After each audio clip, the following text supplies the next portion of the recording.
Va ora in onda Zoom, il drive time in mezzo ai fatti con Antonino Danna.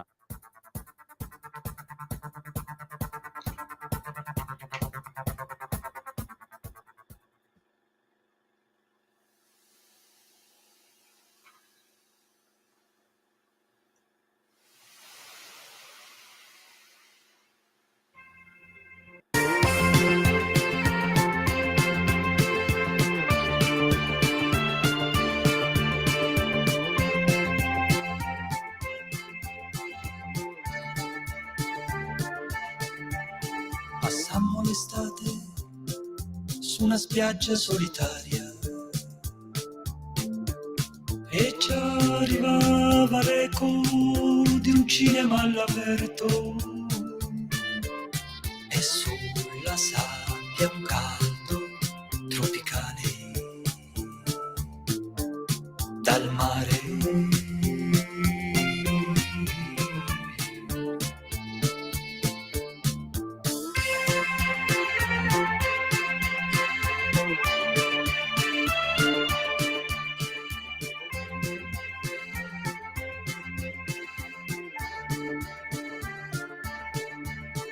E nel pomeriggio, quando il sole ci nutriva, di tanto in tanto un grido copriva le distanze e l'aria delle cose diventava irreale. Mare, mare, mare, voglio annegare. Portami lontano a naufragare. Via, via, via da queste sponde. Portami lontano sulle onde. Buonasera Antonino, a te la linea. Buonasera a te, cara Sveva, amiche e amici miei, ma non dall'avventura, ben trovati, siete sulle magiche onde di Radio Libertà. Questo è Zoom, il drive time in mezzo ai fatti. Io sono Antonino Danna, questa è la puntata numero 1034 di oggi, martedì 15 di luglio, e l'anno del Signore 2025. Cominciamo subito la nostra trasmissione. Vi ricordo, date il sangue, in ospedale serve sempre, salverete vite umane, chi salva una vita umana salva il mondo intero. Secondo appello, radiolibertà.net, fesso chi non lo legge, perché vi perdete un bellissimo giornale online dove ci sono i liberamente del direttore responsabile Giovanni Sallusti, dove ci sono gli autodafè di Giulio Cainarca, la rassegna stampa di Sammy Varin, videopillole, interventi, articoli, molto altro ancora. Radiolibertà.net is the place to be, bella gente. Allora, le 18, 17 minuti e 50 secondi. Prima di cominciare ve la do io una notizia in anticipo che mi ha dato poco fa Celeste Vichi, la presidente dell'Unione Associazioni Italia-Israele. Matteo Salvini ha vinto il premio Italia-Israele 2025. Gli sarà consegnato il prossimo martedì, quindi il 22 di luglio. L'Unione delle Associazioni Italia-Israele ha deciso di premiare il segretario della Lega, nonché vice premier, nonché ministro dei trasporti, perché, come sentirete anche dalle parole della nostra Celeste, è un leader libero, coraggioso, che si è schierato senza se e senza ma dalla parte di Israele, baluardo dell'Occidente. Quindi congratulazioni a Matteo Salvini, complimenti, buon premio, e noi andiamo avanti con la nostra trasmissione. Senti, poi ovviamente troverete adeguato ragguaglio sul nostro giornale online, appunto radiolibertà.net, e troverete tutte le indicazioni del caso. Allora, bella gente, io direi che siamo pronti per un bel diritto e rovescio. Sveva, se tu sei pronta, mandalo pure, per favore, grazie.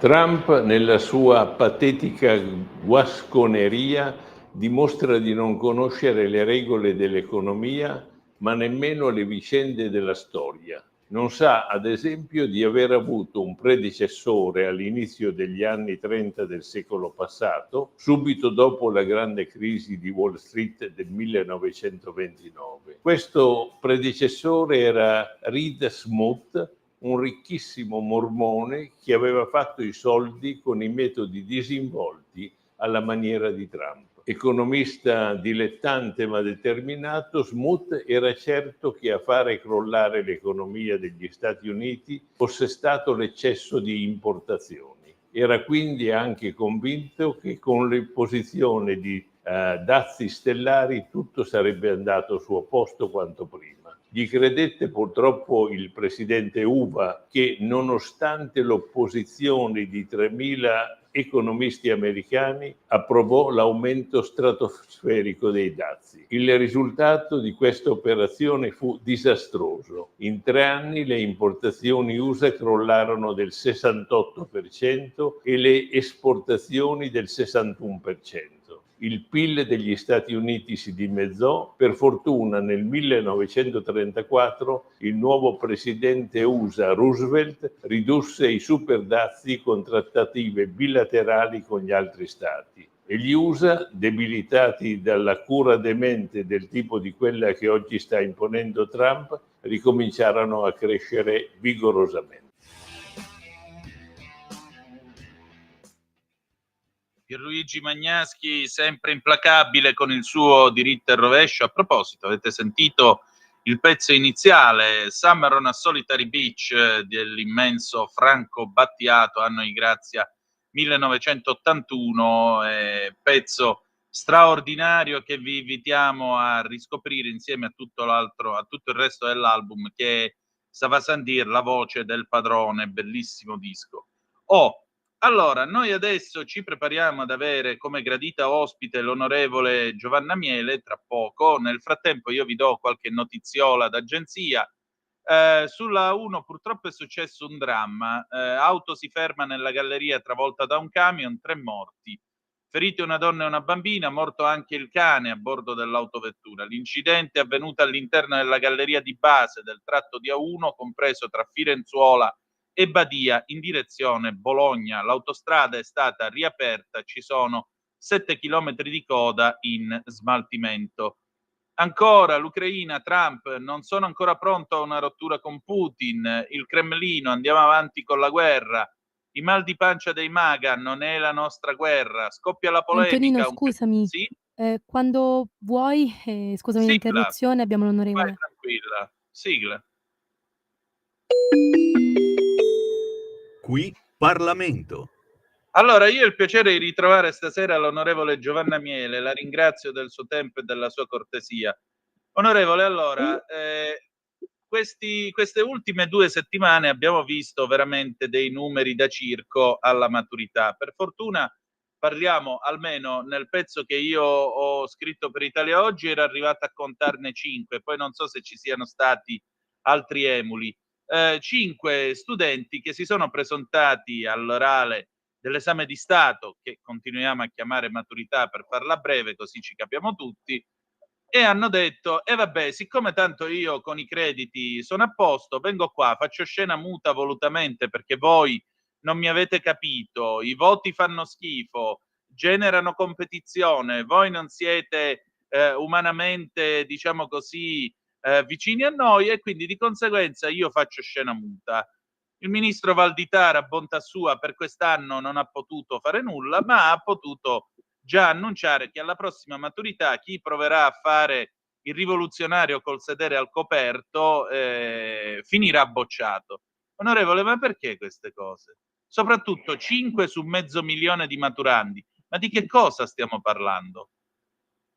Allora, innanzitutto ben trovati e mi fa molto piacere essere qui con voi. Il tema è un tema effettivamente che induce a una riflessione importante, ce lo siamo detti già in altre occasioni, Sì. che è il tema dei giovani. Verissimo che i numeri sono irrisori rispetto alla mole di studenti che effettivamente ha affrontato il tema degli esami di Stato, ma seppur numeri risicati, seppur pochi studenti, effettivamente è gravissimo quello che è accaduto. Ma a parte il fatto in sé di non voler espletare l'orale dell'esame di Stato, il fatto è che proprio quello che ci ha detto lei poc'anzi, questa protesta, che effettivamente protesta non è, perché loro effettivamente avevano i numeri che gli permettevano poi di essere promossi, quindi hanno fatto questa rivoluzione bianca, rivoluzione poi rispetto a cosa? Quello che ci chiediamo. Mi scusi, lei rispetto oltre a essere un onorevole è anche una signora, quindi userò io il termine volgare, paraculata. Prego. Esatto. Allora, diciamo che dobbiamo affrontare la tematica da più punti di vista. Quella Sì. prettamente scolastica, che chiaramente ci pone l'obbligo di ricordare che bisogna rispettare le istituzioni scolastiche, i professori, i colleghi, gli studenti, i compagni che affrontano lo stesso percorso, e quindi questo non può essere ammissibile per rispetto di tutti coloro che lavorano e credono nelle istituzioni scolastiche, in generale nelle istituzioni. E poi dobbiamo affrontarlo dal punto di vista proprio educativo, cioè non si può permettere che dei ragazzi, dei giovanissimi, si mettano in competizioni con le istituzioni. Cioè, Infatti. per fare una rivoluzione di quale livello, per raggiungere quale obiettivo. Quello che ci chiediamo è: questi ragazzi che cosa vogliono ottenere? Che non si faccia più l'esame di Stato? Che non ci siano più voti? Che si consideri che i voti debbano essere quelli che si assegnano per tutti e 5 gli anni? Cioè, bisogna capire dove vogliono arrivare, e in questo modo non arrivano da nessuna parte, anzi aumentano la confusione, aumentano i disagi, e soprattutto ancora una volta ci fanno capire che i giovani hanno bisogno di supporto e di aiuto. Mai è successo negli anni che dei ragazzi avessero la prosopopea, la spocchia direi, di non presentarsi a un orale perché già salvi, e quindi senza volersi mettere poi in ulteriore discussione. Gravissimo dal nostro punto di vista. Bene ha fatto il Ministro ad annunciare che sarà sua premura, come quella di tutti noi in Parlamento, sono uscita anch'io con un comunicato immediatamente, quella di fare in modo che l'anno prossimo questo non possa avvenire, se non per motivi ovviamente ostativi di natura diversa, insomma. Noi dobbiamo porci ancora una volta e sempre di più davanti al quesito: cosa dobbiamo pensare di questi giovani che effettivamente hanno bisogno di avere riferimenti evidentemente nuovi, o comunque ritrovare il senso dell'autorevolezza, il senso del rispetto e soprattutto il senso dell'istituzione, lo ribadisco, fino all'eccesso. Questo è poco ma sicuro. Onorevole, però io resto esterrefatto, e resto esterrefatto Sì. anche perché, voglio dire, in questo sgangherato paese, per citare Aldo Moro, che prima di tutto era un professore e tale si sentiva, perché era un professore universitario, quindi è stato tutta una vita in mezzo ai giovani. In questo Esatto. sgangherato paese è mai possibile che non ci sia comunque qualcuno che, sulla base del banale buonsenso, comunque dica: sì, vabbè, tu puoi avere tutti i crediti che vuoi, puoi avere tutti i punti che vuoi per il borsone, però il punto è che, morale della favola, tu ti sei presentato qua e hai rifiutato volutamente di fare Esatto, la fatto tua scena parte, muta. quindi sei da Sì. bocciare.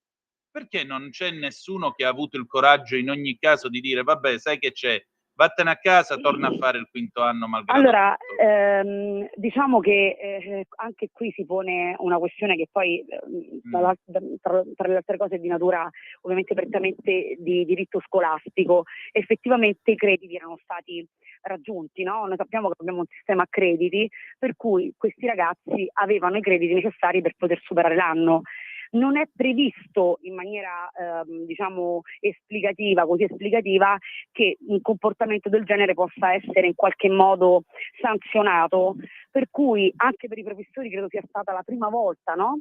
Si sono trovati anche loro davanti a una situazione che poteva essere interpretata e reinterpretata in sedi poi in altre sedi in maniera diversa, per cui io mi rendo conto che alcune volte in Italia, per eccesso di tutela e cautela, ci ritroviamo ad avere situazioni che spesso ci sfuggono di mano. Non mi sento di colpevolizzare del tutto gli insegnanti, perché parliamo sempre di materiale umano, passatemi il termine, per cui ci troviamo anche ad avere delle situazioni che prendiamo con le pinze.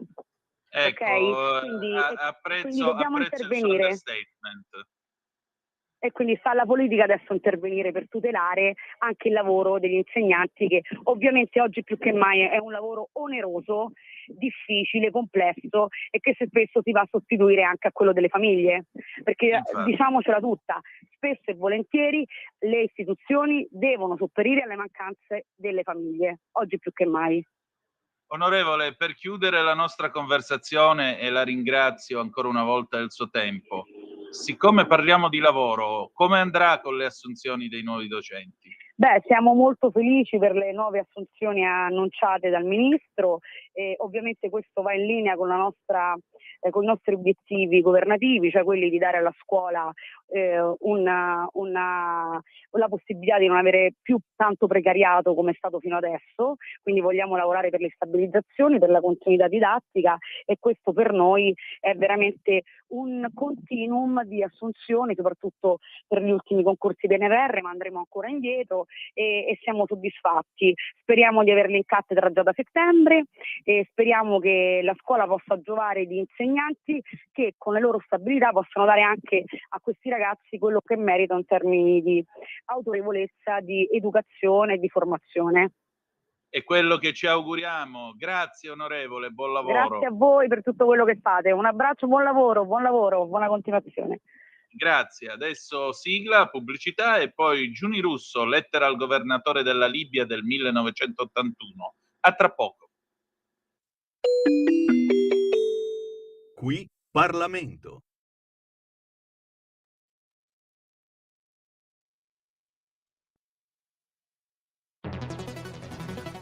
Ogni giorno migliaia di notizie ci raccontano i fatti che accadono in Italia e ogni giorno c'è una voce fuori dal coro. Quotidiano di Sicilia, il quotidiano d'Italia. L'informazione che ribalta i luoghi comuni, una vera visione dei fatti. L'Italia vista da sud. Ogni siciliano che vive in Italia e nel mondo è una risorsa, è protagonista della crescita della nostra nazione. Dai forza alla crescita della nostra isola, abbonandoti al QDS digitale più archivio a soli 99 euro anno. Quotidiano di Sicilia, il quotidiano d'Italia, una scelta di valore.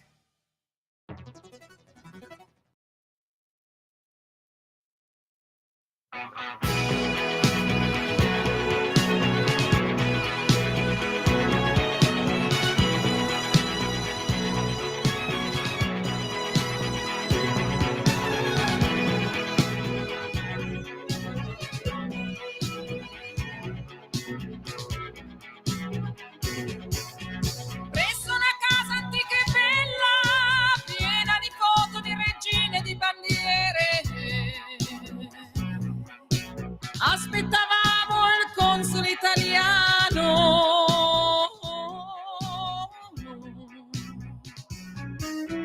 La fine dell'estate fu veloce, nuvole nere in cielo e qualche foglia in terra. Carico di lussuria si presentò l'autunno di Bengasi. Lo sai che desiderio della mano, l'impulso di toccarla. Ho scritto già una lettera al governatore della Libia.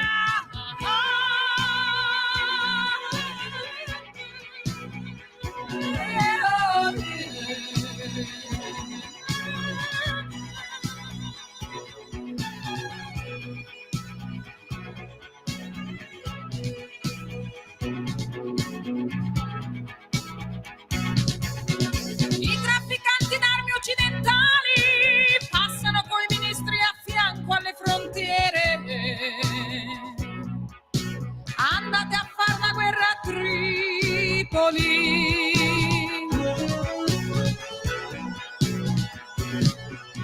Nel cielo vanno i cori dei soldati contro Al-Mukhtar e Lorenz d'Arabia, con canti popolari d'austeria. Lo sai che desiderio della mano, l'impulso di toccarla. Ho scritto già una lettera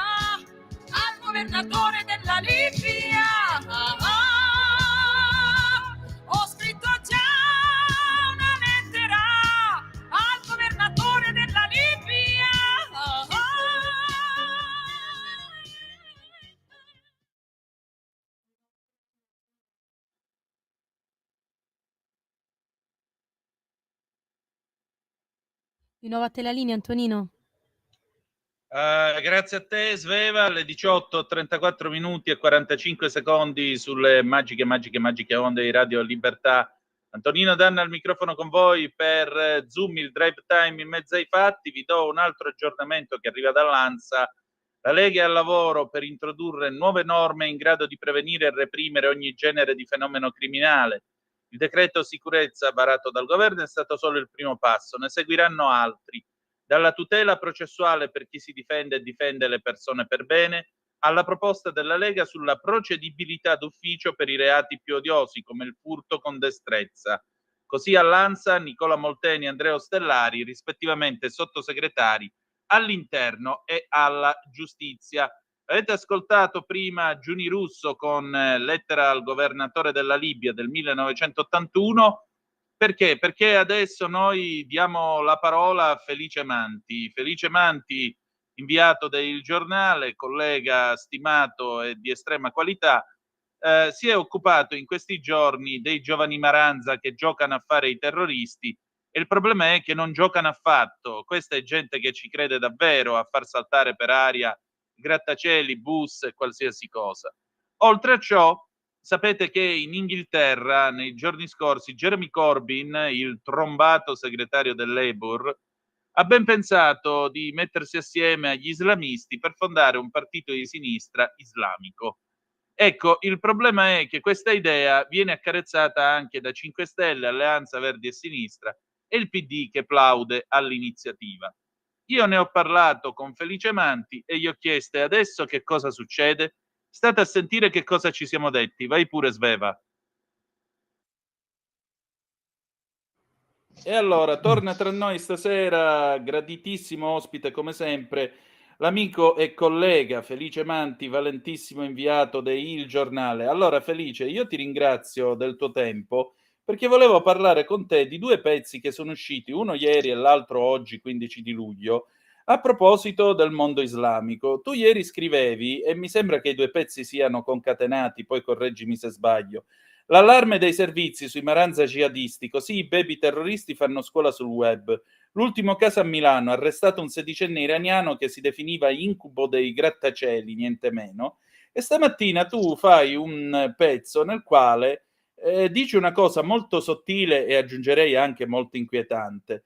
Cioè Corbyn in Inghilterra, Jeremy Corbyn, quello che aveva portato il Labour alla debacle, portandolo su posizioni estremiste, lancia l'asse sinistra-Islam, l'opposizione resta alla finestra. L'esperimento è l'ex Labour, piace a PD, 5 Stelle, Alleanza Verdi-Sinistra, esiste un elettorato pro-Gaza da rappresentare. Cioè, tu mi stai materializzando quello che era letteratura fino a pochi minuti fa, cioè sottomissione di un Lebec. Quindi domani avremo le brigate islamiche rosse. Cosa sta per succedere, Felice? Allora, diciamo che l'allarme dei baby Maranza è un allarme oggettivo. Negli ultimi 6 mesi ci sono stati 3 minorenni arrestati per terrorismo e vorrei ragionare su questi 3 elementi. Arrestare, quindi privare della libertà individuale, un minorenne, quindi una persona che teoricamente non è ancora considerata giuridicamente matura, appunto, per atti di terrorismo, che significa minaccia concreta con bombe, preparazione di armi, armi da fuoco realizzate con stampante 3D, video di istigazione all'Stato islamico, al martirio, a morti violente che venivano fatti circolare in alcune chat su Telegram, su WhatsApp, ma anche banalmente nelle chat interne di alcuni videogiochi, no? Vuol dire che noi stiamo tenendoci in casa dei soggetti italiani di terza generazione, figli di migranti, che in tutti e 3 questi casi, Bolzano, Trento e Milano, sono persone del tutto estranee sia a diciamo, credenze religiose radicali, sia a diciamo, tendenze, come dire, verso un Islam più severo, più cattivo nei confronti dei cristiani. Sono ragazzi italiani che vanno nelle scuole italiane e che, come dire, vivono una situazione di disagio, di povertà e di esclusione sociale che li rende tecnicamente delle bombe pronte a esplodere. Per fortuna che abbiamo degli inquirenti con i controcoglioni, scusate il francesismo, che sono No, in grado di mi sembra intercettare bello chiaro. che sono in grado di intercettare questi ragazzi che parlano liberamente sui social di jihad, di martiri, eccetera, perché sembra quasi che se non succede niente, allora non è una notizia. No, la notizia è che, secondo l'Istat, questi ragazzi a rischio esclusione sociale sono il 46% dei minori under 16 stranieri, di origine straniera. Quindi noi abbiamo qualcosa come 700-800 mila ragazzi potenzialmente arruolabili per la jihad. Ovviamente la mia è una suggestione giornalistica, ma certamente se il presupposto dell'esclusione sociale è la povertà, l'abbandono, la miseria, il rifiuto di una società occidentale, è chiaro che parliamo di un bacino di utenza vastissimo. In un paese complicato come il nostro, dove abbiamo fatto entrare troppa gente, abbiamo confuso i migranti economici abbiamo confuso il diritto d'asilo con il diritto a una vita migliore, adesso domani si scriverà un pezzo anche su questa vicenda qua, perché oggi l'Economist si è svegliato e ha detto, oh ragazzi, cambiate il diritto d'asilo, se no lo cambiano i populisti e siamo rovinati. Okay? In un paese così combinato male, in cui il welfare fa fatica come in Gran Bretagna, arriva questa idea, legittima certamente, no? Di un partito politico che salda le peggiori istanze islamiche pro Gaza, che si nutrono della stessa propaganda pro-Pal. Poi nessuno è favorevole ad ammazzare i bambini palestinesi, questo mi sembra chiaro, ma Direi di bisogna sì. un attimino capire bene, diciamo, distinguere la propaganda di guerra dalla verità oggettiva che poi si raccontano anche i giornali. L'altro giorno l'IDF ha ucciso per sbaglio 6 bambini e questa è una cosa inaccettabile. A pensare che ci sia una pianificazione diciamo, pianificata di bambini mi sembra francamente inaccettabile come idea. Ma comunque chiudo. Di fronte a un paese in cui c'è una propaganda pro-Pal che abbevera questi ragazzi e avvelena i pozzi di questi ragazzi, imbevuti anche di conoscenze religiose fatte, costruite sul web, ascoltando video su YouTube con genitori che ovviamente non comprendono fino in fondo la portata di questo indottrinamento diciamo mediatico. Quindi sono ragazzi anche che non conoscono bene, che mescolano penso, il suprematismo bianco con l'Islam, no? Quindi sono ragazzi di colore, no? Sono ragazzi provenienti dal sud-est asiatico di pelle nera, quelli che stavano attenti a Bolzano. Non posso dire la nazionalità perché le identità sono protette, ma diciamo non sono ragazzi bianchi, no? Che mescolano quindi ragazzi pieni di confusione, pieni di paure, pieni di terrore, di ideologia, di veleno, di odio. In un paese così complicato arriva il modello che salva la sinistra radicale con le istanze pro-Pal. Qui ragazzi veramente io personalmente mi pongo un problema, perché se il tema è sempre solo vincere le elezioni, Renzi dice che sotto il tendone bianco vinciamo, la Schlein dice lavoriamo per battere le destre, ma qui il problema non è lavorare per battere, il problema è governare. Esatto. E noi abbiamo un fenomeno che è ormai ingovernabile, lo dice anche Economist, che è il settimanale economico più di sinistra che c'è, che dice rottamiamo il diritto d'asilo, scrap, no? Rottamiamo, strappiamolo via, facciamolo a pezzi, facciamo a brandelli, il diritto d'asilo, e ricostruiamolo noi liberali, perché se lo fanno i populisti è peggio. Quindi ovviamente il settimanale dà ragione alla Meloni sui respingimenti, sugli respingimenti, sulle raccoglienze extraeuropee, ma questi sono temi ancora più complessi. Cerchiamo di tornare a noi, no? Sì, certo. Di fronte all'immigrazione incontrollata, tu non puoi buttare altra benzina e saldare due istanze, ripeto, politicamente entrambe legittime, perché questo significa di fatto dare una forma, dare un'ideologia, dare una sostanza politica a un disagio che è già intercettato, e lo dicono le indagini dell'antiterrorismo, in una parte di questi ragazzi che non sa niente, che non ha studiato, che non conosce l'Islam, che non conosce la storia, no? O quantomeno la conosce in parte perché è imbevuta di queste ideologie, tu dando forma e sostanza a un progetto politico di fatto stai legittimando delle istanze che sono anti-occidentali. Quindi noi stiamo creando in casa delle persone che vogliono, lo dicono anche le nuove correnti, si chiama credo accelerazionismo, no? Vogliono sabotare il capitalismo che ha tantissimi difetti dal suo interno, mandandolo in tilt, mandandolo in cortocircuito. Quindi noi stiamo allevando dei ragazzi che vogliono distruggere il sistema di regole perfettibili quanto vogliamo in cui viviamo. questo è un allarme che non può restare inascoltato e che certamente, dal mio modesto punto di vista, poi ti lascio la parola, non può avere un'interpretazione, diciamo, una risposta politica nella creazione di un partito che dice di fatto avete ragione. No, ma io aggiungerei anche un'altra cosa, Felice. L'abbiamo visto già a Monfalcone, dove la Anna Cisint ha fatto il diavolo a 4 contro la lista islamica. Ma cioè, questi signori si rendono conto che un partito del genere significa far entrare in Parlamento gente simpatizzante della fratellanza musulmana, cioè di un movimento di terroristi che tutto vuole fuorché il prosieguo delle nostre libertà democratiche, cioè gente che vuole la Sharia nel nostro paese, gente che vuole le corti islamiche, gente che vuole il velo, che vuole un controllo della religione sulla vita pubblica, cioè diventare una sorta di mini Iran. Ecco, per quale motivo la sinistra non riesce a capire questo e l'unica cosa che ha in testa è dobbiamo battere la destra? Perché accade? Allora, guarda, le motivazioni sono molteplici. Secondo me il punto nodale di tutta questa vicenda è in una parola che si sente nominare sempre troppo poco spesso: autocritica. Mm.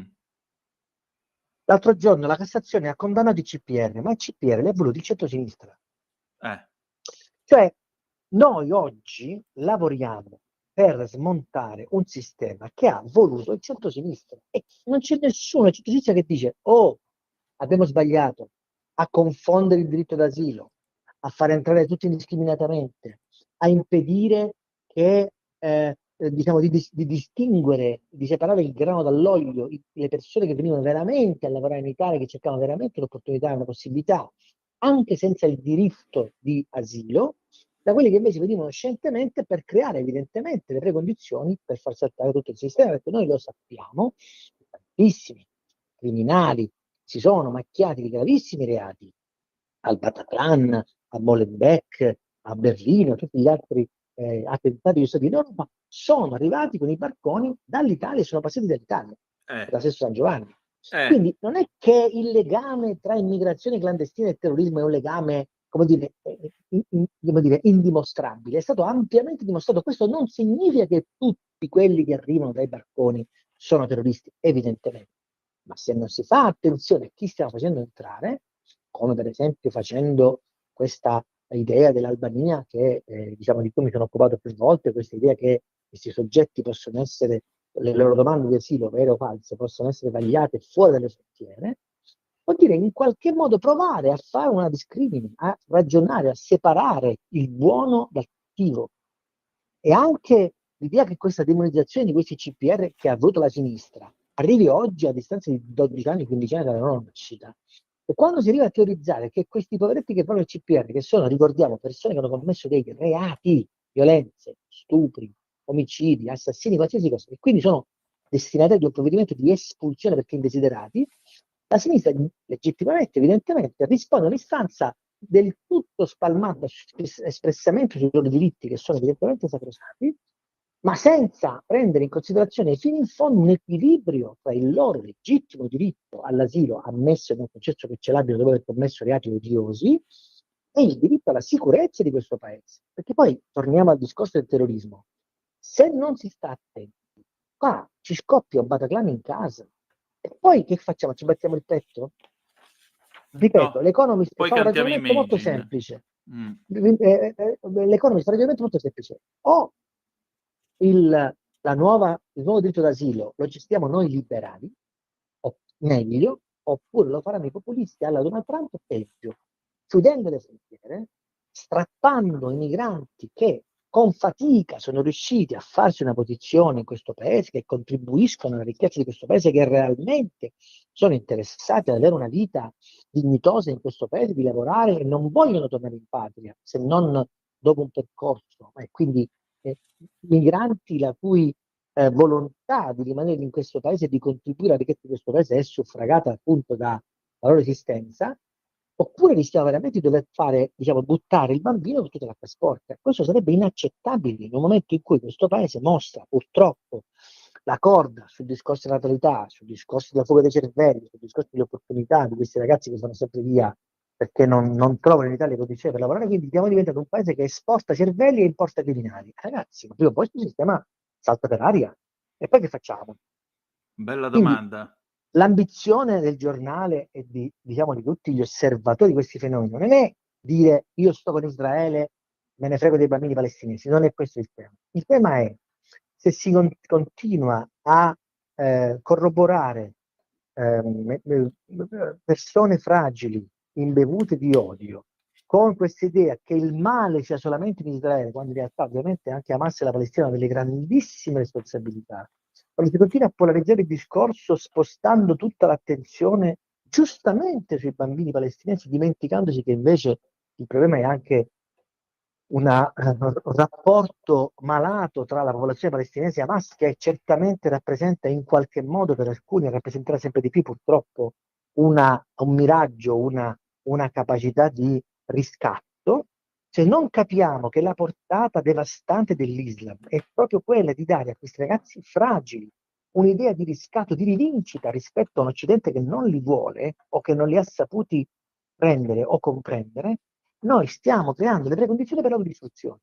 Quindi non è una questione politica, è una questione di sopravvivenza del sistema. Poi io non sono un fan del capitalismo, turbocapitalismo, no?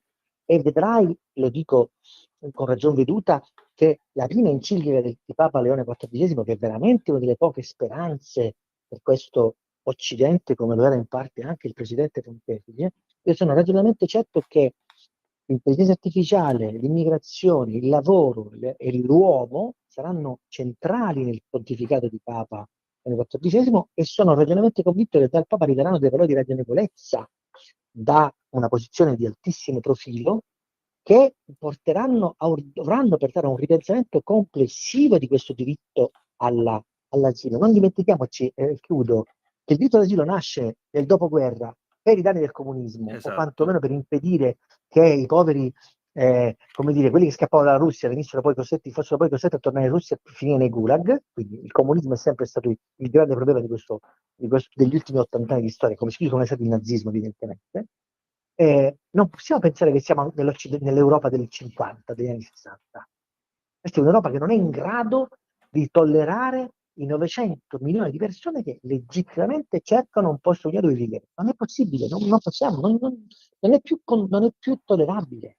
I numeri non sono più sostenibili, non parliamo di 10 milioni, 15 milioni di persone di profughi, parliamo di 900 milioni di persone, di cui 150 reali, che fuggono dalle guerre, a cui l'Europa non può più dare quello che finora ha dato, per non morire. Questo è oggettivo, e se non si mette in fila questo ragionamento, se non diciamo le cose come stanno, continuiamo a parlare per slogan in nome di diritti che sono del tutto legittimi, ma è come, ragazzi, è come il tram.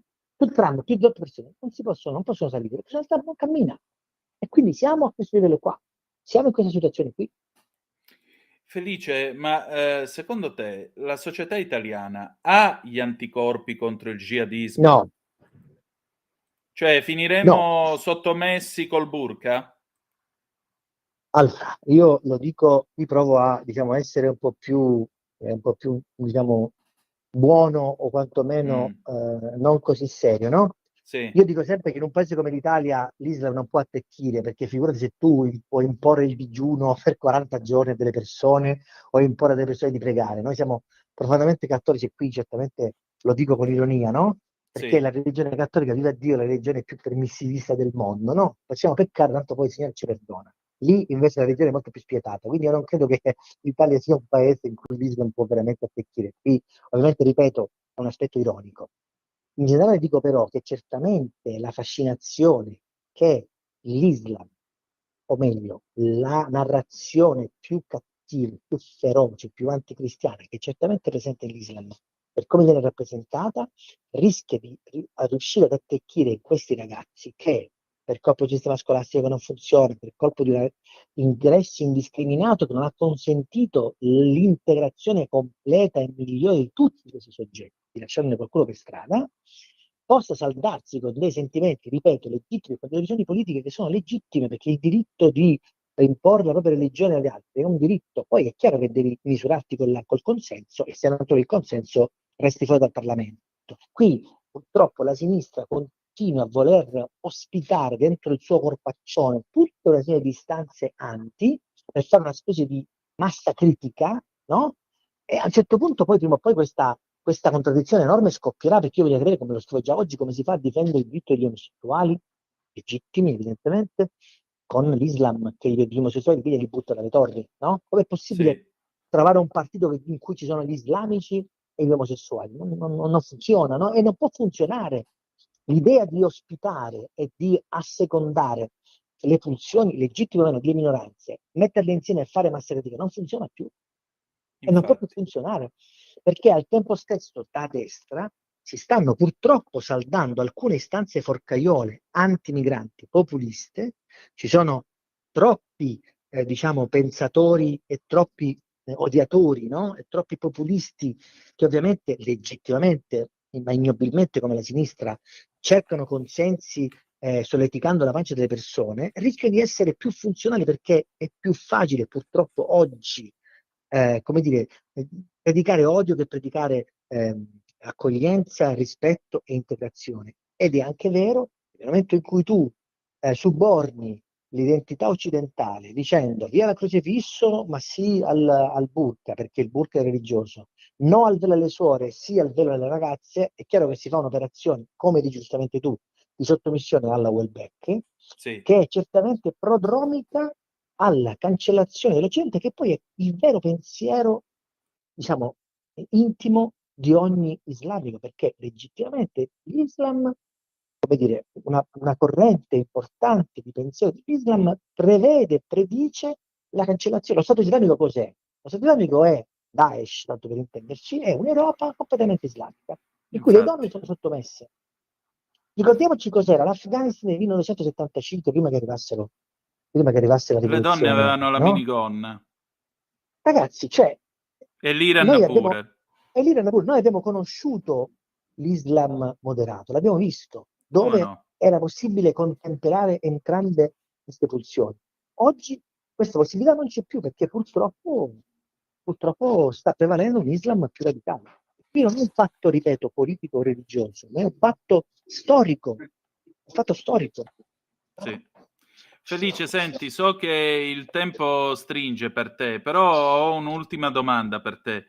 Tu ieri scrivevi, a proposito di potenziali obiettivi, non sono necessariamente i 29.000 siti sensibili monitorati dall'intelligence, ma anche concerti, musei, movida, strade trafficate, dove questi radicalizzati sognano di farsi saltare in aria o atti imprevedibili. E come si fa a difendersi da una situazione che praticamente rappresenta una israelizzazione dell'Europa? Guarda, allora, quando si pensa a Israele, bisogna ricordarsi che gli israeliani vivono un'esistenza condizionata quotidianamente da tantissimi segnali che solo loro sono in grado di cogliere. Loro vivono in un costante stato di apprensione, perché si sentono costantemente minacciati. Sì, In qualsiasi posto vadano, si sentono minacciati. Il rischio è oggettivo, il rischio è concreto, che non ci si senta minacciati in casa nostra.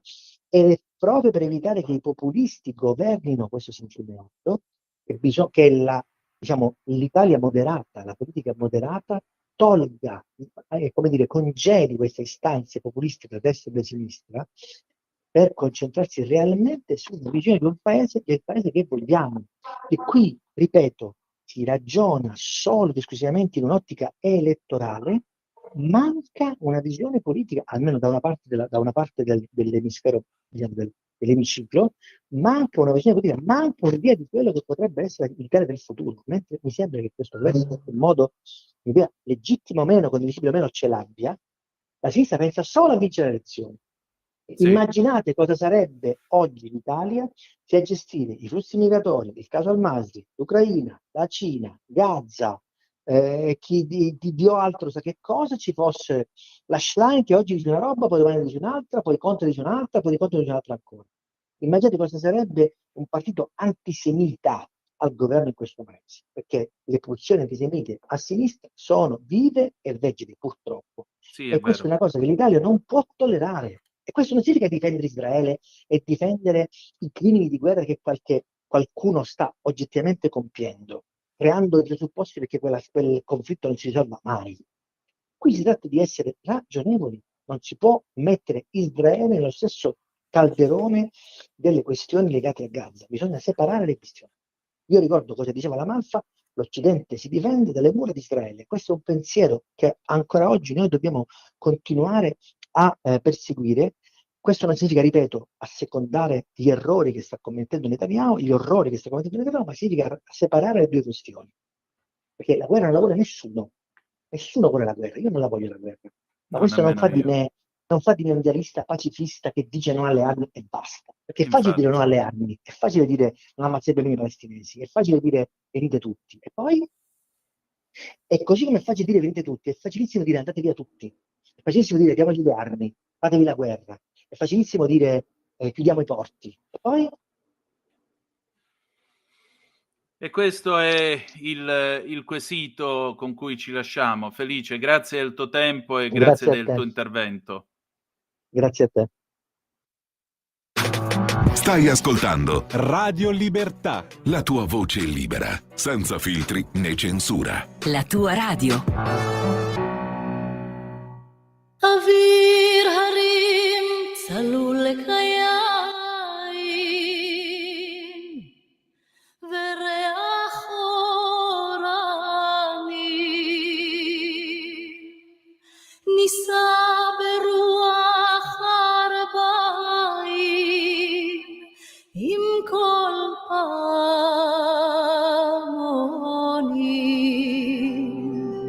ובתרדמת אילן ועדן שבויה בחלומה העיר אשר בדד יושבת ובליבה חומה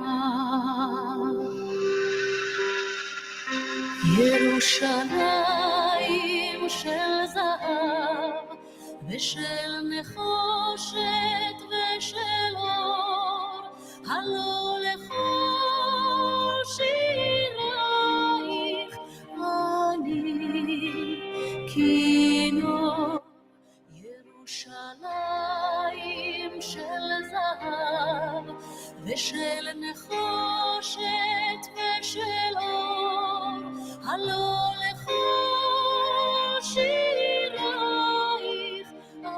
אני כינור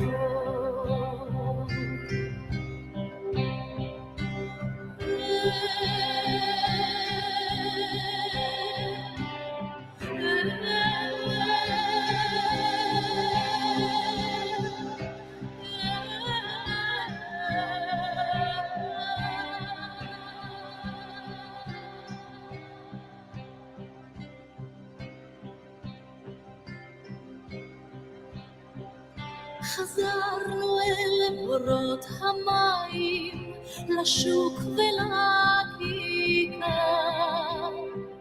שופר קורא בהר הבית, בעיר. Di nuovo a te la linea, Antonino. Grazie a te, come sempre, cara Sveva, alle 19:03 e 14 secondi di Radio Libertà. Avete ascoltato Ofra Hasa che cantava Gerusalemme d'oro dell'anno 2000. Questa è stata la colonna sonora della guerra dei 6 giorni nel 1967 e in particolare è il 1967 l'anno chiave nel quale prima l'Unione Sovietica e poi il centro-sinistra italiano, anzi il Partito Comunista Italiano, volta le spalle al popolo ebraico. È da lì che nasce questo antisemitismo che oggi vediamo in tutte queste manifestazioni pro palle, in tutte queste realtà a cui assistiamo. Cosa è successo in questo periodo? Sono successe alcune cose. È successo, per esempio, che come sapete dal 1 luglio a Sesto Fiorentino non si possono ordinare in farmacia medicine prodotte da aziende israeliane, perché il comune ha deciso di boicottare le aziende israeliane, aziende che hanno stabilimenti in Italia e che di conseguenza a quel punto chiuderebbero stabilimenti in Italia licenziando degli operai italiani. Quindi la famosa fiaba del tale che per fare uno sfregio alla suocera si virò. E ancora il comune di Livorno qualche sera fa in seduta addirittura, insomma, ci sono state delle discussioni a proposito della guerra, a proposito del rapporto con Israele. Stupisce perché Livorno è una città nella quale l'ebraismo è presente praticamente alla sua fondazione. Allora io ne ho parlato con Celeste Vichi, che è la presidente dell'Unione Associazioni Italia-Israele, e in particolare Celeste mi ha dato una notizia nel finale che tra poco ascolterete. Sveva, quando sei pronta vai pure.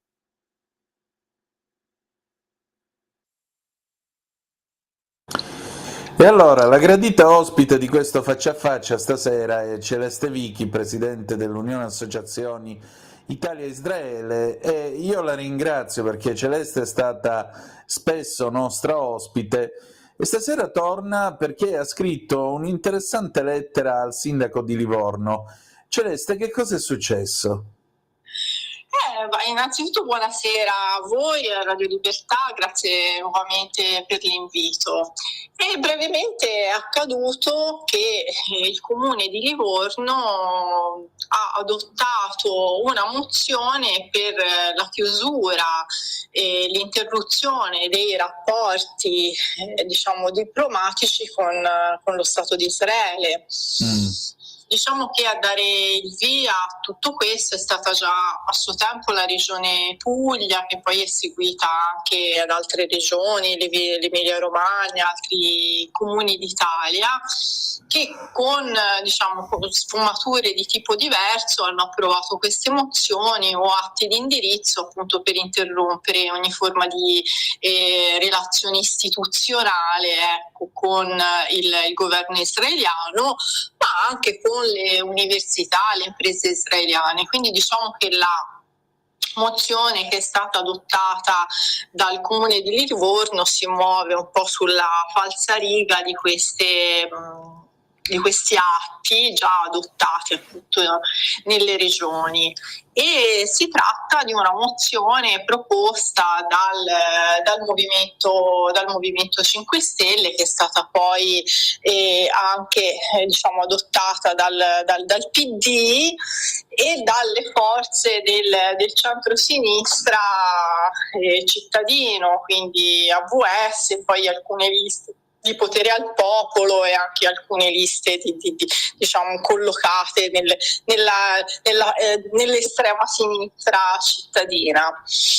E diciamo che è un atto così abbastanza preoccupante, perché il dato nuovo, ma poi alla fine nemmeno più di tanto, è che su anche un emendamento importante riguardante questa mozione si è espresso anche il partito di Fratelli d'Italia, che a Livorno, a differenza di altre realtà, è rappresentato da una fazione che è un po' un'estrema destra, un po' il vecchio zoccolo duro, per cui questi estremismi si sono ritrovati uniti in questo intento, tanto che io ho commentato anche una frase che ha detto il sindaco quando è rimasto molto sorpreso dal voto favorevole e più che altro dalle dichiarazioni espresse da questa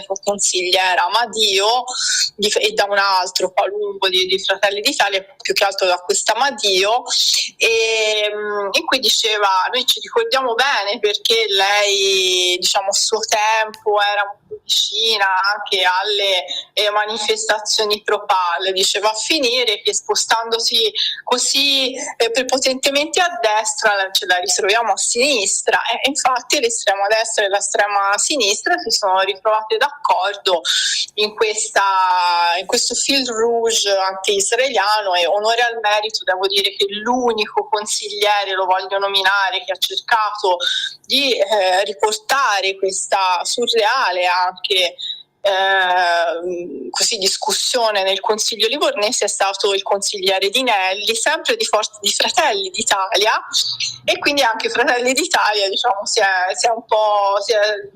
trovato diviso su questo punto, quindi è una dinamica che devo dire anche abbastanza politicamente interessante. Livorno è in un certo senso un po' un laboratorio di quello che effettivamente accade in Italia, quindi ecco, per questo, al di là di un aspetto diciamo più strettamente territoriale, trovo che forse era interessante parlarvene. E comunque, venendo così ai contenuti della mozione, sono contenuti che ci parlano ancora una volta di boicottaggio contro Israele, e la cosa diciamo è abbastanza, come dire, è abbastanza strana, perché a volte si dice in questa mozione come in altre, no, che a meno che diciamo si può fare un'eccezione a questo boicottaggio a forme di interruzione istituzionale, a meno che apertamente o dichiaratamente ci siano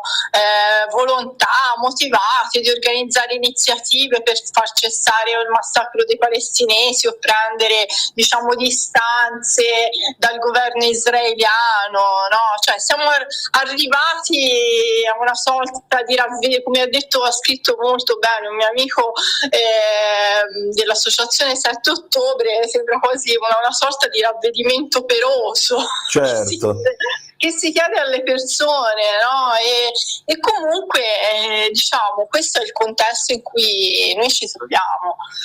E peraltro nella mia zona, sempre in Toscana, avrete sentito parlare del caso del comune di Sesto Fiorentino, sì, che appunto sempre sulla falsariga di tutta questa serie di provvedimenti ha previsto che i farmaci provenienti anche qui da aziende israeliane non verranno più offerti al pubblico, a meno che non ci sia una prescrizione specifica del medico, una richiesta specifica dell'utente, e anche in questo caso la richiesta specifica verrà scoraggiata dalle persone addette alla compravendita, ponendo in essere addirittura, si dice, delle campagne informative per disincentivare l'acquisto. Cioè siamo veramente di fronte a delle forme di illiceità enormi. Anzitutto si vuole addirittura intervenire sul diritto di cura delle persone, cioè sulla libertà anche del medico di prescrivere quello specifico farmaco. Ma addirittura a Sesto Fiorentino sono andati avanti, anche i parafarmaci e gli integratori prodotti dalle aziende israeliane non verranno più trattati dal punto di vista commerciale.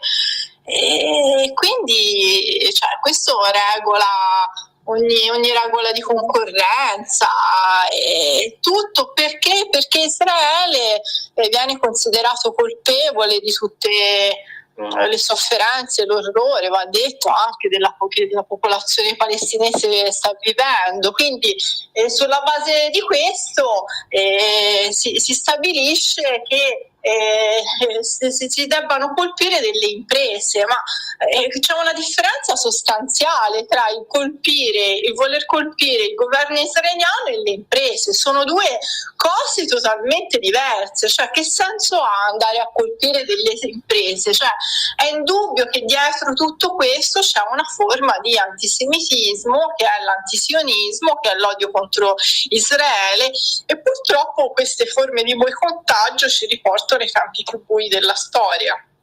Decisamente, aggiungerei anche un'altra cosa. Molte di queste aziende farmaceutiche israeliane hanno stabilimenti in Italia nei quali lavorano lavoratori italiani che pagano le tasse al governo italiano. Quindi alla fine della fiera tu boicotti un'azienda che, vabbè, a un certo punto può arrivare una telefonata da Tel Aviv, sapete che c'è, vi chiudiamo e vi mandiamo a spasso. E mi sembra, mi scuso per l'espressione, ma l'immagine icastica, mi sembra quello che per fare dispetto alla suocera si evirò. Allora, sì, è esattamente questo, anche perché appunto in Italia Teva ha più di uno stabilimento che produce farmaci, quindi alla fine si va a colpire non tanto Israele, una grande multinazionale israeliana del farmaco, ma intanto delle aziende italiane, dei lavoratori italiani che vivono nei nostri territori.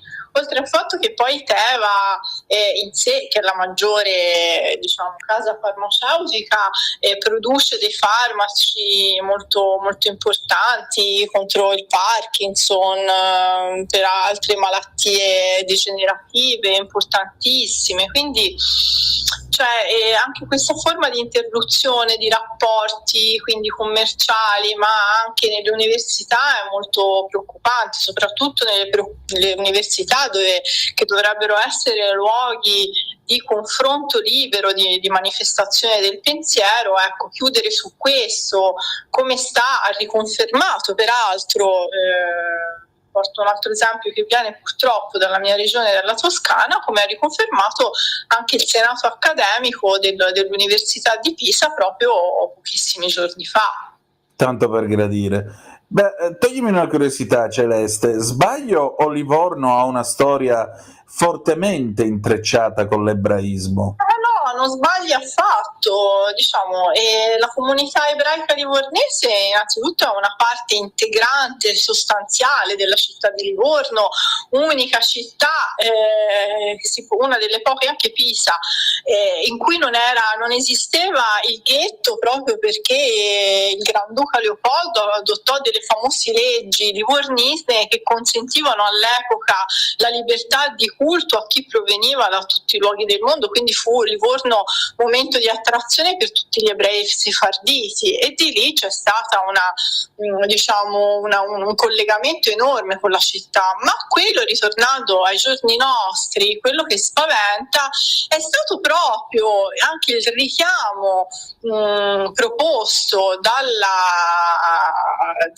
un membro un esponente importante dell'opposizione locale, che è Stella Sorgente del Movimento 5 Stelle, il richiamo che aveva fatto il 25 aprile Rosy Bindi, che era venuta qua a Livorno per le celebrazioni, che aveva chiesto alla comunità ebraica di Livorno di prendere le distanze da Israele. E quindi ancora una volta in più all'interno del Consiglio abbiamo risentito questo richiamo, e tanto per mostrare la trasversalità, un membro, un esponente importante dei 5 Stelle che richiama un appello della Rosy Bindi. Poi venendo nel merito a questo invito fatto alla comunità di prendere le distanze da Israele, anche questo è inaccettabile, è irricevibile. Si vuole far rispondere agli ebrei di decisioni prese da ebrei italiani, intendo dire, di decisioni prese da uno Stato straniero, dallo Stato israeliano, dal governo israeliano. E io mi sento di ricordare che peraltro c'è una definizione molto importante, che è quella, la definizione operativa di antisemitismo dell'AIRA, che ci dice che è antisemitismo far rispondere gli ebrei collettivamente delle scelte politiche assunte dallo Stato di Israele. E quindi questa è una forma di antisemitismo, e purtroppo nessuno se ne rende conto, non c'è questa percezione. Dietro la critica, che pur legittima in Israele, si chiede però agli ebrei italiani, che sono cittadini italiani, di abiurare. Tu sei accettato come ebreo, ma devi abiurare. Oppure, ritornando all'esempio che vi facevo prima del boicottaggio, il boicottaggio si può subire un'eccezione purché chi è destinatario apertamente e dichiaratamente sia motivato dalla volontà di organizzare iniziative o far cessare il massacro nei confronti dei palestinesi. Capite questa questo collegamento. Questo è il nuovo antisemitismo, cioè l'antisemitismo si sta ripresentando con voci in modalità nuove e attualizzate.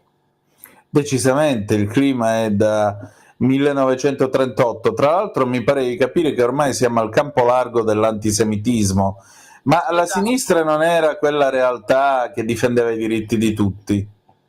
Cioè tutti tranne gli ebrei. Quando è che gli è venuto questo antisemitismo?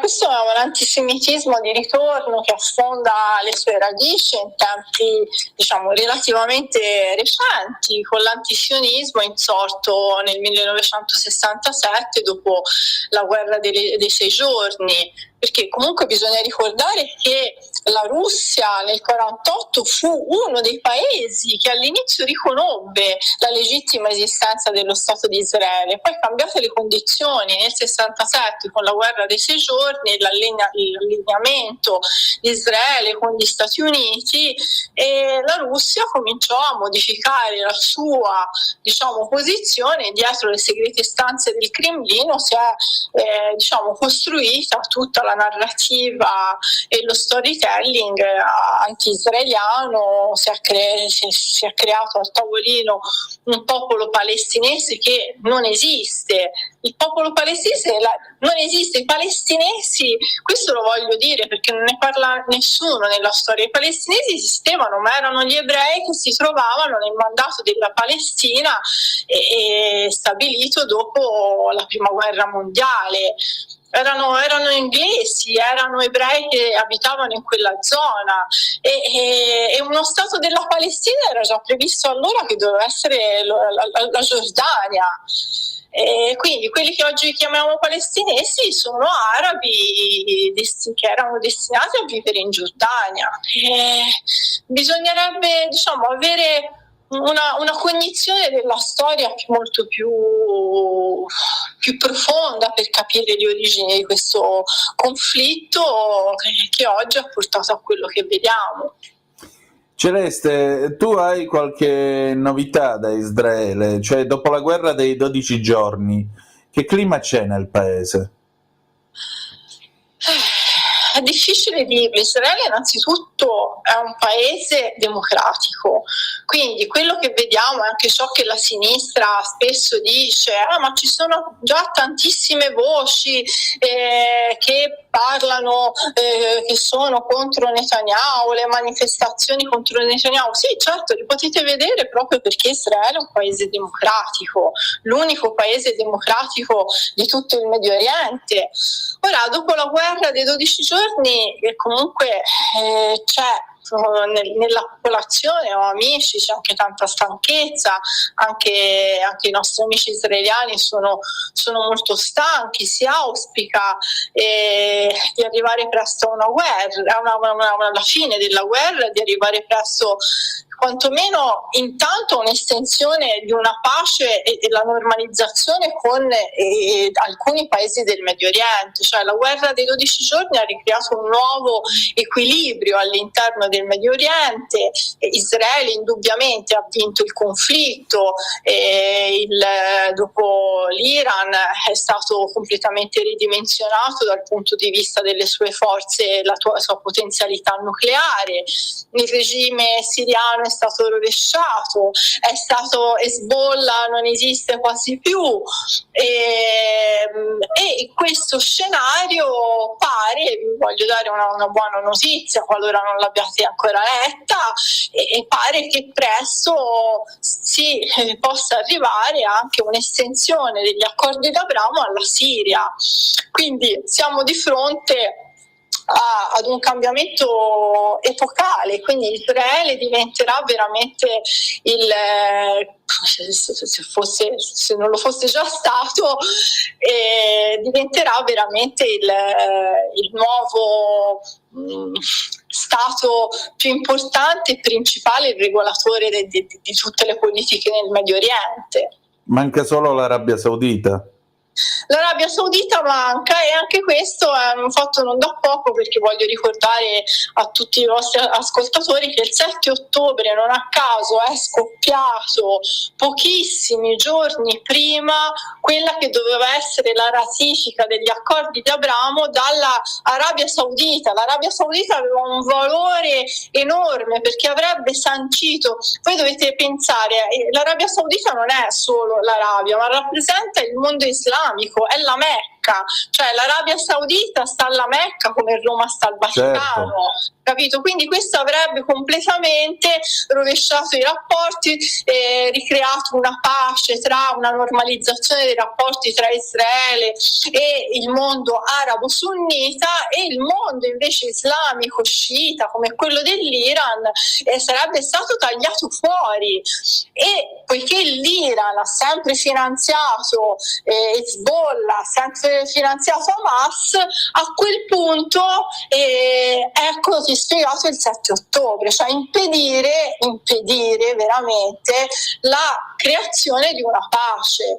Ecco perché Hamas deve essere sradicato, perché è un elemento destabilizzante di guerra, di orrore, e che ha impedito ancora una volta il conseguimento di una pace importante. Infatti. Senti, che cosa ci possiamo aspettare adesso per il prevedibile futuro? Netanyahu riuscirà, o meglio, Trump riuscirà a ottenere un cessate il fuoco tra Hamas e Israele, secondo te?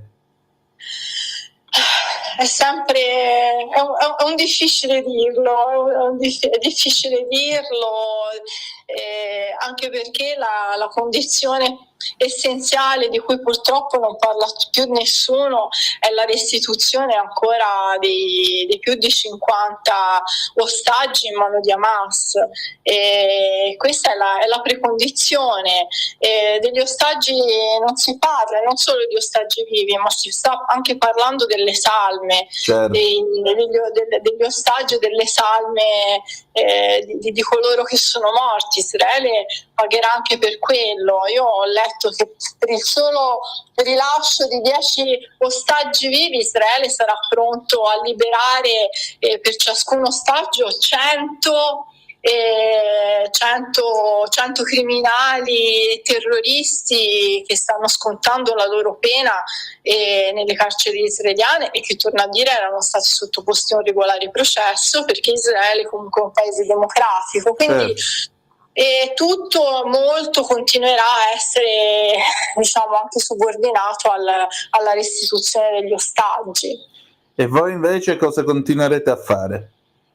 Noi come associazione, come Unione, continueremo a collaborare molto presto, e anzi sono lieta di annunciarvi che la prossima settimana l'Unione Associazione Italia-Israele, in collaborazione con Alleanza per Israele e l'Istituto Liberale Milton Friedman ed il Maccabi World Union, conferiranno un premio a Matteo Salvini, il premio Italia-Israele 2025, perché bisogna dire che il segretario della Lega è colui che a livello istituzionale in quest'ultimo anno è stato quello che più di altri si è veramente mosso e ha sostenuto lo Stato ebraico senza nessun tipo di condizionamento, incondizionatamente. Quindi è un riconoscimento doveroso e anche un piacere.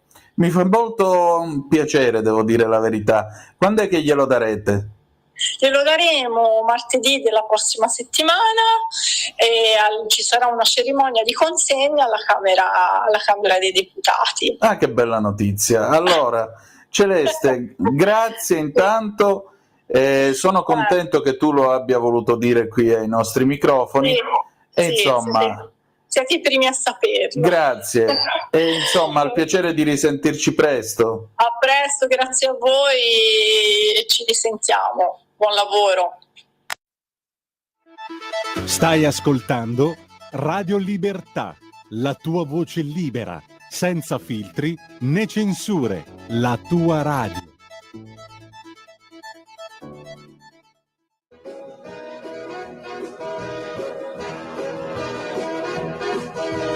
If you're feeling sad and lonely, there's a service I can render. Tell the one who loves you only, I can be so warm and tender. Call me, don't be afraid, you can call me. Maybe it's late, but just call me. Tell me and I'll be around. When it seems your friends desert you, there's somebody thinking of you. I'm the one who never hurt you.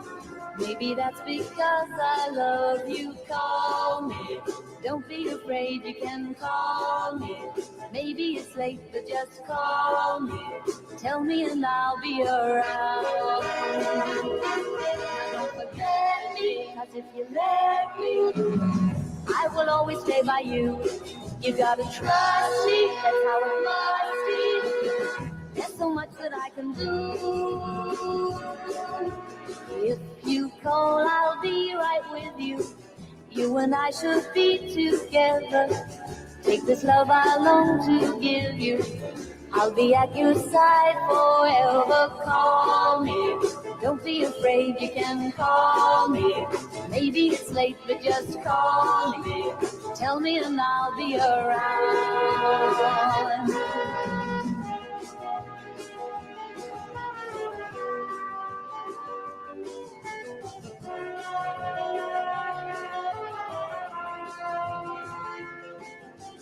Call me, don't be afraid, you can call me. Maybe it's late, but just call me. Tell me and I'll be around. Don't forget me, 'cause if you let me, I will always stay by you. You gotta trust me, that's how it must be. There's so much that I can do. Di nuovo a te la linea, Antonino. Grazie a te, cara Sveva, alle 19:30 minuti e 49 secondi sulle magiche onde di Radio Libertà. Grazie come sempre a te e a tutti voi, insomma, che siamo qui a far la radio per voi con molto gusto. Tra l'altro vi devo dire che tra 10 giorni questa stagione di Zoom sarà finita. No, non cancellano la trasmissione, qualcuno probabilmente avrebbe esultato, io no, e allora no, semplicemente dal 28 luglio subentra l'orario estivo, quindi Zoom va in vacanza, ci ritroveremo con la sesta stagione di questo programma il 22 di settembre, lunedì 22 settembre, sempre alle 18:05 trattabili. Ma al posto di Zoom non è che io chiudo Zoom e me ne vado, no. Cosa succederà? Succederà che dal 28 di luglio fino al 5 di agosto mi troverete con il programma estivo Capitaneria di Porto dalle 10:30 alle 12:30, sempre sulla nostra magica Radio Libertà. Dopodiché dal 6 di agosto io prenderò il posto di Sammy Varin alla rassegna stampa dalle 8:30 alle 10:30 e poi dalle 12 alle 14 ci sarà tutti i giorni Capitaneria di Porto, tranne il martedì partiremo con mezz'ora di ritardo, o meglio partiremo mezz'ora dopo perché c'è un programma prima e quindi saremo assieme, diciamo così, stretti fino alla fine del mese di agosto. Capitaneria, lo sapete, è un programma nel quale certamente stiamo attenti alla realtà, stiamo attenti ai fatti che avvengono, avremo gli ospiti, cercheremo di avere anche delle rubriche interessanti, ma soprattutto è un programma che, svolgendosi in piena estate, in pieno agosto, vuole giocare un po' sui tasti anche della nostalgia, perché l'estate sì è una stagione pazza, ma è anche la stagione della memoria, la stagione dei ricordi. E allora io vi aspetto anche per questo, per ricordare tante cose di piccole e grandi estati che hanno attraversato le nostre vite dagli anni 40, 50, 60, 70, 80, 90, a seconda dell'età che avete voi, e sarà bello insomma rievocare queste estati e quest'Italia estiva completamente diversa, perché l'Italia estiva è un paese nel quale le cose si svolgono in una maniera completamente diversa, più non vorrei dire sbracata, ma diciamo più libera rispetto al periodo ovviamente del lavoro. Le ferie di agosto sono sempre sacre, mi fa piacere però quest'anno dirvi che il 6 agosto io compirò 45 anni e quindi festeggerò il mio compleanno insieme a voi e mi fa molto, molto piacere, devo dire la verità, perché era una delle 100 cose da fare prima di morire. In effetti passare il proprio compleanno con gli amici che t'ascoltano, perché io tali vi ritengo, per me è un bel regalo, quindi grazie. Allora, bella gente, avete ascoltato Petula Antonino, Clark? Sì, scusami se ti interrompo, c'è una chiamata. la prendiamo subito. Pronto, chi è là? Sì, buonasera signor Tonino Lisetta. Cara Lisetta, ben Allora, io trovata. continuerei il tema su Israele. Prego. Allora, perché secondo me quei silenzi dopo l'attacco del 7 ottobre. Eppure, signor Tonino, nei giorni immediatamente successivi al 7 ottobre 2023, mi sembra che questa è la data esatta, Sì, questa è la quando data. centinaia di civili israeliani sono stati brutalmente uccisi, bambini rapiti, famiglie massacrate, il silenzio è stato assordante, secondo me. Nessuna parola, nessuna condanna, nessuna solidarietà, solo post su viaggi, cene, vita quotidiana, mi sembra, o peggio ancora prese di posizione fredde, distaccate, incapaci anche solo di riconoscere l'umanità delle vittime. È difficile, signor Tonino, non notarlo. È impossibile non farsi delle domande, perché se si è sempre pronti a gridare contro, dico io, ogni forma di violenza e sopraffazione, ma si resta zitti quando a morire sono degli ebrei, allora il problema non è solo politico, è morale, secondo me, sempre.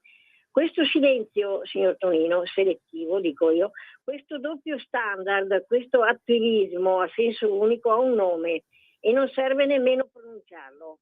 Lo conoscete bene, chi lotta contro l'ingiustizia solo quando gli conviene o solo quando i carnefici rientrano nella narrazione preferita.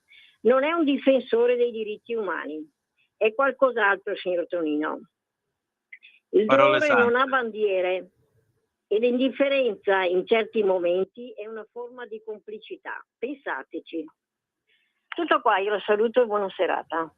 Lisetta, lei come sempre è implacabile, come sempre mette il dito nella piaga e come sempre io mi ritrovo d'accordo con lei, anche quando non siamo personalmente d'accordo.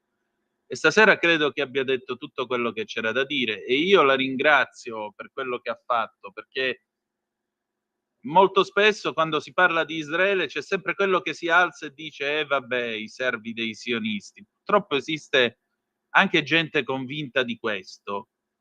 E questo vuol dire che probabilmente 6 milioni di morti nelle camere a gas non hanno insegnato niente a nessuno. E se siamo arrivati a questo, se siamo a un clima da nuovo 1938, a maggior ragione dobbiamo far sentire forte e chiara la nostra voce. Poi possiamo discutere proporzioni, qua, là, possiamo discutere di quello che volete, ma resta un fatto. La gente sabato 7 ottobre del 2023 alle 7 del mattino voleva semplicemente vivere la sua vita in santa pace, ma qualcuno con un piano preparato da tempo e con un piano tra l'altro che oggi sappiamo prevedeva una lettera che è stata inviata agli Ayatollah a Teheran perché anche Teheran facesse la sua parte nell'attaccare Israele in quel momento. Beh, qualcuno voleva che Israele venisse attaccato su 7 fronti contemporaneamente e probabilmente tentare di annientarlo. Gli è andata male. Gli è andata male anche perché Israele ha cercato di tagliare la testa del serpente a Teheran e vigilerà, perché il serpente può anche tentare di riattaccarsela la testa, ma sempre serpente rimane e sempre sotto al tallone deve stare. Questo è il punto, né più e né meno. La scelta non è Israele o Palestina. Come diceva giustamente Felice Manti, non è che non piangiamo per i bambini palestinesi. Chi pensa questo è completamente fuori dalla storia e dall'umanità. Ma la scelta è tra la luce e la barbarie. Voi volete io veramente me lo chiedo, quelli che hanno difeso l'Iran durante la guerra dei 12 giorni. Cioè, voi volete un regime che pesta le donne, le segrega, gli impone il burqa, che ha una polizia morale e per giunta stava producendo un'arma atomica? Volete questo? Volete essere amici di un regime simile? Volete che questo regime esprima la sua potenza, la sua volontà di potenza? Questo regime che è il governo di Dio, nel quale il dissenso è blasfemia e di conseguenza non è ammessa neanche la libertà d'opinione. Pensate, non è ammessa neanche quella nel governo di Dio, e che ha il compito di imporre una religione a tutto un pianeta. Questo è il governo di Dio all'iraniana. Ecco, c'è gente che è dalla parte di questa realtà e c'è gente che invece dice no, Israele ha tutto il diritto a vivere in santa pace. E se tutti gli stati arabi, se nel Medio Oriente si arriverà davvero agli accordi di Abramo, se davvero ci sarà l'accordo soprattutto con l'Arabia Saudita, Teheran dei suoi piani di gloria e dei suoi sogni di gloria potrà anche fare a meno. Potrà anche fare a meno. L'augurio, e questa è la speranza, è che la guerra dei 12 giorni comunque abbia spinto qualcuno da quelle parti a sfruttare una finestra di opportunità almeno di 6 mesi, un anno, per far cadere questo regime di Ayatollah e provare a costruire una democrazia dentro l'Iran, un paese che in questo momento è semplicemente una prigione. Il problema è appunto che non si può esportare la democrazia, non si può dare il là alla caduta di regimi da fuori. L'abbiamo già visto con le primavere arabe come che va a finire. L'abbiamo visto con l'Afghanistan come che va a finire. Karzai, ve lo ricordate Karzai? Un pupazzo messo lì che non ha combinato un bel nulla e alla fine l'Occidente con quel vecchio rimbambito di Biden, chi comandava al posto suo? Il Politburo, come è stato accertato dai colleghi che hanno scritto il libro Original Sin. Peccato che non ci sia in traduzione italiana, ma se sapete l'inglese cercatelo. Ecco, un individuo del genere o l'amministrazione dietro di lui, che mollano d'urgenza, abbandonano d'urgenza l'Afghanistan e lasciano in mano ai talebani equipaggiamenti e armi di prima qualità. E poi cosa fanno i talebani? Prendono il potere e riducono le donne a meno di bestie. Le donne che in pubblico non possono parlare, non possono far sentire la loro voce perché è uno strumento sessuale. Cioè, se tu davvero sei così ossessionato dal sesso, devi fartele 2 o 3 domande, caro fratello afghano. Eppure potete stare tranquilli che c'è gente pronta a difendere anche un regime di tagliagole come quello dei talebani. E temo davvero che l'amico Felice Manti stasera abbia detto la verità. Questa società non ce li ha gli anticorpi contro l'estremismo. Perché nel momento in cui dovessimo assistere a imam che cominciano a emettere fatwe o chiedono l'istituzione dei tribunali della Sharia, un governo di centrodestra ovviamente risponderebbe picche. Ma voi vi immaginate con qualcun altro al potere che cosa succederebbe? Ma è la loro cultura. Ma questi sono i loro usi. Ma noi dobbiamo accogliere. Costruire ponti. Ma il meticciato. Ma le pensioni. Tutto quanto. E poi ci ritroveremmo tutti quanti probabilmente con la barba lunga, il turbante e tutto il resto. Il problema non è l'Islam moderato. L'Islam moderato è benvenuto. Il problema è l'Islam politico, è la fratellanza musulmana, è tutto quello che Suad Sbai dice da più di 20 anni e non la ascoltano. Perché? Perché abbracciamoci tutti, vogliamoci tutti bene. Sì, vogliamoci tutti bene, ma c'è qualcuno che così bene non ci vuole. È drammatico quello che ha detto Felice, sottolineando che molto spesso tanti di quelli che si possono radicalizzare arrivano appunto coi barconi. Anche qui, che cosa vogliamo fare della nostra sicurezza? Che cosa vogliamo fare del nostro Occidente? Come lo vogliamo costruire? Qualcuno dirà, ma questo è il solito discorso per mettere paura alla gente. No, è solo il discorso per guardare di qui a 20 anni, di qui a 30 anni. Perché magari a qualcuno dice, ma io ho 80 anni, che cosa me ne frega? Ma a me frega.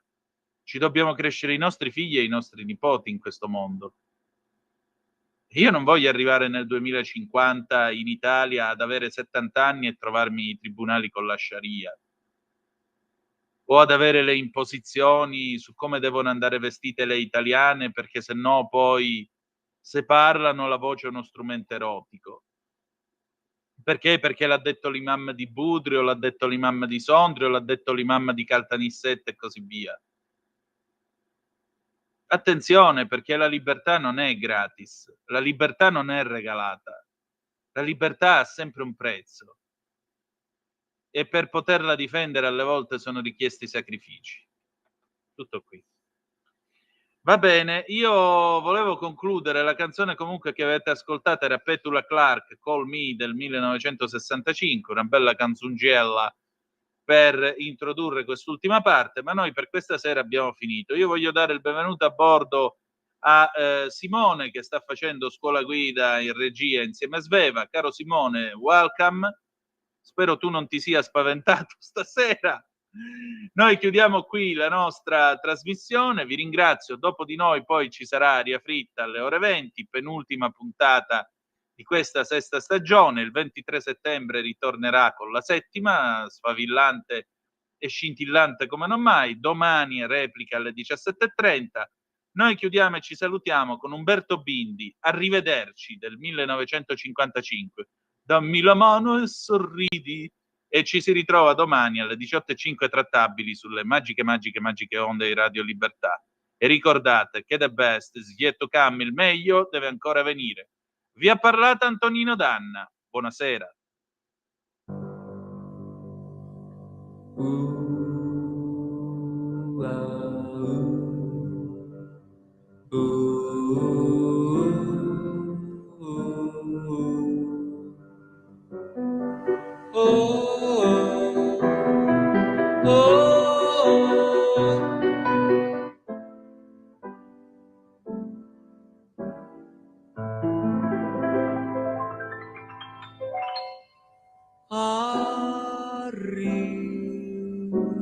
Arrivederci,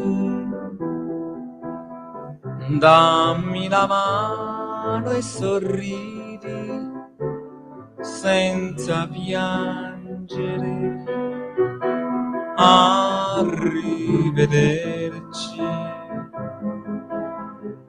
per una volta ancora è bello fingere. Abbiamo sfidato l'amore quasi per gioco ed ora fingiamo di lasciarci soltanto per poco. Arrivederci, esco dalla tua vita, salutiamoci. Arrivederci,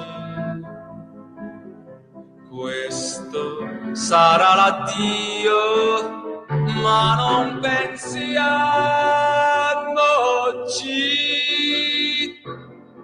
Con una stretta di mano,